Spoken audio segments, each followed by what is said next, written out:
ভাইয়া, এই মোবাইলে যতগুলো নাম্বার সেভ করা আছে এই মোবাইলে কি আনা যাবে? অবশ্যই আনা যাবে। তোমার এই ফোনে যতগুলো নাম্বার সেভ করেছো সবগুলো নাম্বার তুমি একসাথে কিন্তু এই ফোনে নিতে পারবা। এজন্য একটা কাজ করলে কিন্তু সহজে এই নাম্বারগুলো কিন্তু ট্রান্সফার করা যায়। প্রতি আপনাদের ফোনে যে কন্ট্যাক্টস অ্যাপস রয়েছে যেখানে আপনাদের ফোন নাম্বারগুলো থাকে, এই অ্যাপসটাকে ওপেন করবেন। এরপর দেখেন আপনার ফোনে সকল নাম্বারগুলো কিন্তু শো করছে।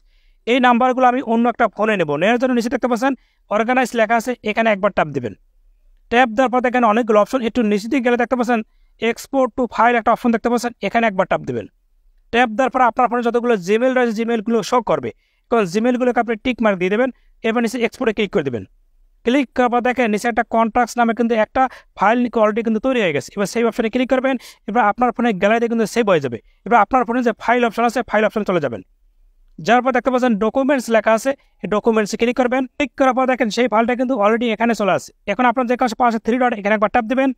ট্যাপ দেওয়ার পর এখানে দেখতে পাচ্ছেন শেয়ার লেখা আছে, শেয়ারে ক্লিক করে দেবেন।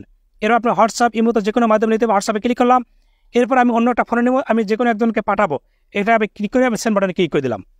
ক্লিক করে দেখুন ওই হোয়াটসঅ্যাপ নাম্বার চলে গেছে। এখন যদি ওই হোয়াটসঅ্যাপ নাম্বার চলে যায়, যার পর দেখতে পাচ্ছেন ভিউ অল, এখানে আমি ক্লিক করে দেবো।